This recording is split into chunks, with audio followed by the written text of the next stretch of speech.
अखिल भारतीय विश्नोई महासभा के राष्ट्रीय अध्यक्ष देवेंद्र बिश्नोई पर हरियाणा में मुकदमा दर्ज हुआ है। रेप का आरोप लगा है और आरोप लगने के बाद आज हमारे साथ एक्सक्लूसिव बातचीत करने के लिए खुद देवेंद्र बिश्नोई जी मेरे साथ हैं। इनसे बात करते हैं। देवेंद्र जी, आपके खिलाफ एक मुकदमा दर्ज हुआ है। एक युवती ने रेप का आरोप लगाया है। क्या मामला है पूरा? मामला हमारा सामाजिक झगड़ा है। मैं इस संस्था जो हमारे अखिल भारतीय विश्नोई महासभा है उसको लोकतांत्रिक तरीके से चुनाव करा के और आज़ाद कराना चाहते हैं। इस सिलसिले में 13/11 को हमारी बहुत बड़ी बैठक हुई थी मुकाम के अंदर।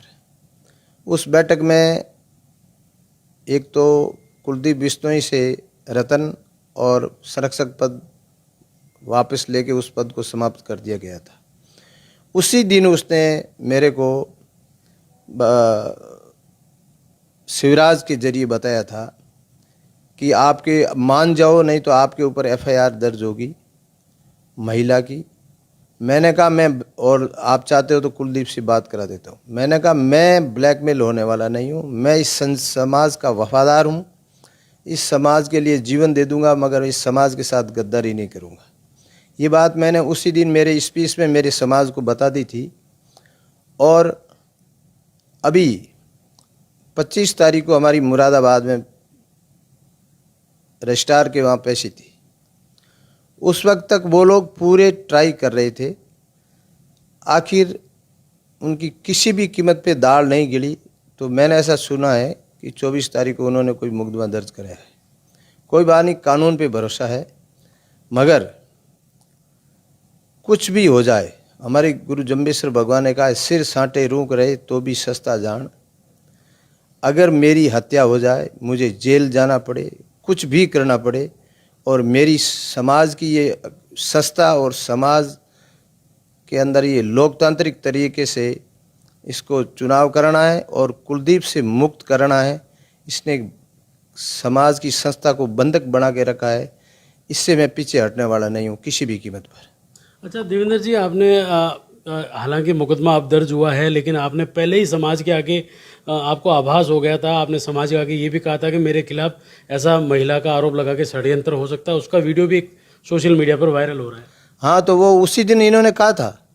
मेरे स्टेज पे जाने से पहले इन्होंने मेरे को फ़ोन के जरिए कहा था कि आप मान जाओ, अभी भी समय है, नहीं तो उस शिवराज ने कहा था ये कुलदीप बिश्नोई बहुत बड़ी हस्ती है और तू इसके सामने कुछ नहीं है, मान जा, मैं तेरे को लाइन मिला के बात कर दूं, नहीं तो महिला के आरोप में आपको जेल भेज दिया जाएगा।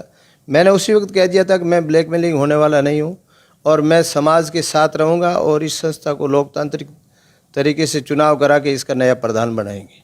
अच्छा, अब मुकदमा दर्ज हो गया है, अब आगे क्या है, क्या करेंगे देवेंद्र बिश्नोई? अब आगे कानून की लड़ाई लड़ेंगे और सोने को कभी जंग नहीं लगता। अब ये कानून का विषय है, जो होगा वो अच्छा ही होगा। एक देवेंद्र जी, आपका और ये कुलदीप बिश्नोई का विवाद कहाँ से शुरू हुआ? ये विवाद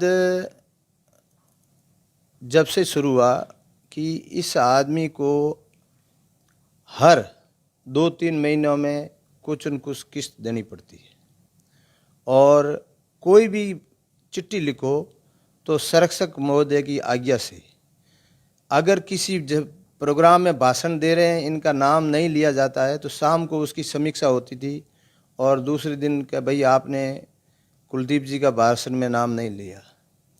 और किसी भी मेले में किसी मंत्री को, किसी व्यक्ति को बुलाने का कोई अधिकार नहीं था।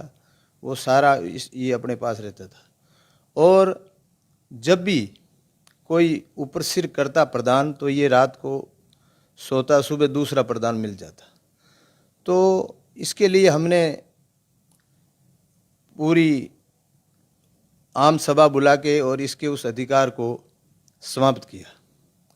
उसके बाद खेजड़ी आंदोलन चल रहा था, तो इसने मेरे को कहा कि आप कल सीएम से मिल रहे हो, तो क्या ये खेजड़ी आंदोलन को आप 4 दिन सीएम के सामने रोको मत।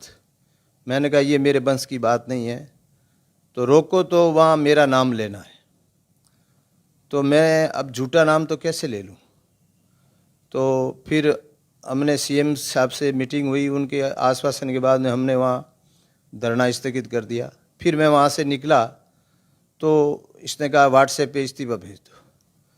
वो आगे चल के फिर मेरे साथ दिल्ली गया, मैं हरियाणा हाउस, और वहाँ रणधीर पनियार ने मेरे साथ बदसलूकी की, और फिर 13 तारीख को यहाँ मुकाम में मीटिंग हुई।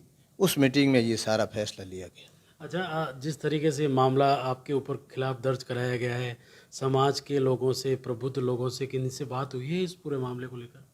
समाज मेरे साथ है, सच्चाई के साथ है, और मैं तो ये कहता हूँ कि अगर एक देवेंद्र चला जाए और ये संस्था आज़ाद हो जाए, ये बहुत वर्षों से इनकी गुलाम थी, अब इन लोगों को एक शिकार की तरह दिख रहा है इस संस्था के ऊपर। मतलब ये बाज बने हुए हैं। ये अब मेरा समाज सब शिक्षित है, सब होशियार है, एक एक से ऊपर है, इनसे भी ऊपर है हर बच्चा समाज का। वो अब इसको लोकतांत्रिक प्रक्रिया में लाके ही छोड़ेगा, नहीं तो इनको ये अब भूल जाएं कि हम उसी तरीके से पहले राज किया है, वो राज करेंगे। अब राज तो इसके ऊपर लोकतांत्रिक तरीके से चुनेगा, वही करेगा। अच्छा, अब इस पूरे मामला दर्ज हुआ है, इसको लेकर कानूनी कोई कार्रवाई आगे? अभी तक मेरे को पता चला है, हमने कुछ नहीं किया, अब देखेंगे। ये थे मेरे साथ विश्नोई महासभा के राष्ट्रीय अध्यक्ष देवेंद्र विश्नोई, जिनका कहना था कि जिस तरीके से जो आरोप लगाए गए हैं, मुकदमा दर्ज हुआ है, ये इसको लेकर मैं आगे देखते हैं क्या होता है। लेकिन समाज है जो विश्नोई समाज मेरे साथ है। सत्य परेशान हो सकता है लेकिन पराजित नहीं। वीडियो जर्नलिस्ट भगवान पटेल के साथ अशोक शर्मा, राजस्थान तक, जोधपुर।